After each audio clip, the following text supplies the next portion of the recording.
বনের মাঝখানে এক বিশাল বটবৃক্ষের ওপর হলুদ টুনটুনি পাখির বাস। তার একটা ছোট টানা ছিল। তার ঠিক উল্টো দিকেই বাস করে এক পাতি কাক। কাকেরও একটা ছানা ছিল। তাই দুজনের মধ্যে খুবই বন্ধুত্ব ছিল। একে অপরের সাথে নানা সুখ দুঃখের কথা আলোচনা করে। এইভাবেই তাদের দিন কেটে যাচ্ছিল।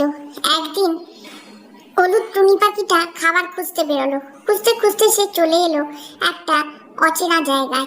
সেখানে সে দেখলো, আরে, একটা বড় গোখরো সাপ ওই ঈগল পাখির বাচ্চাটাকে খাবে বলে ফনা তুলেছে। আমার উচিত ওকে বাঁচানো। ওহে সাপ, তুমি এক্ষুনি পালাও। ওই ঈগল পাখির মাটা কিন্তু এক্ষুনি এসে পড়বে, পালাও।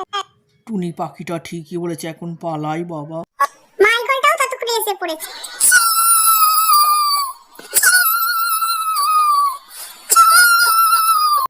আপনি দয়া করে ওই সাপটাকে ছেড়ে দিন। ও চলে গেছে, ও আর কিছু ক্ষতি করবে না। তোমাকে অনেক ধন্যবাদ ছোট্ট পাখি। তোমার জন্যই আমার বাচ্চাটা আজ বেঁচে গেল সাপের মুখ থেকে। তোমার উপকার আমি চিরদিনই মনে রাখবো ছোট্ট পাখি। না না, ঠিক আছে। বন্ধু টুনটুনি, আমি বেরোচ্ছি, আমার বাচ্চাটাকে খেয়াল রেখো। ঠিক আছে, নিশ্চিন্তে যাও।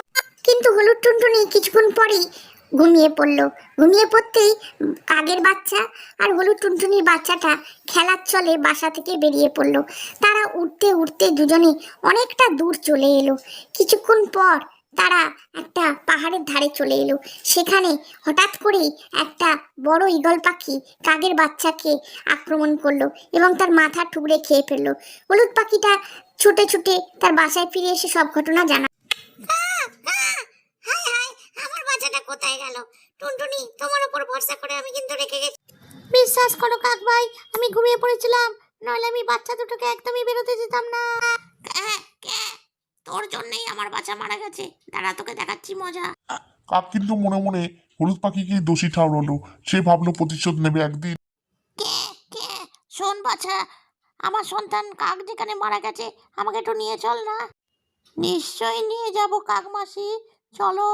এরপর ছোট্ট হলুদ পাখির ছানাটা কাকটাকে নিয়ে এলো সেইখানে যেখানে কাকের ছানার মৃতদেহ তখনও পড়েছিল।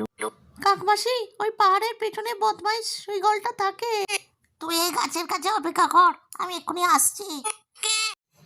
কাকটা ঈগল পাখির কাছে গিয়ে বলল, ঈগল মহারাজ, আপনার জন্য একটা খাবার রেখেছি, আমার সাথে আসুন। এরপর কাকটা ঈগলটাকে নিয়ে এলো সেই হলুদ পাখির ছানার কাছে। আর এই যে ঈগল মহারাজ, এই হলুদ পাখিটাকে খান। এই পাখিটা? না না, একে তো আমি একদমই খেতে পারবো না। এর মা আমার ছানাকে বাঁচিয়েছিল। এই কাক, তুই এক্ষুনি দূর হয়ে যা, নাহলে তোকে কিন্তু চিবিয়ে খাবো। তুমি নিশ্চিন্তে বাড়ি যাও ছানা। তোমার মা আমার বাচ্চাকে বাঁচিয়েছিল, আমি তোমাকে কখনোই খাদ্য হিসেবে গ্রহণ করতে পারবো না। বন্ধুরা, এই গল্প থেকে শিক্ষা পাওয়া গেল সবসময় সৎকর্ম করা উচিত। বন্ধুরা, তোমরা যারা এই ভিডিওটা নতুন দেখছো তারা চ্যানেলটা সাবস্ক্রাইব করে নিও আর শেয়ার করে দিও।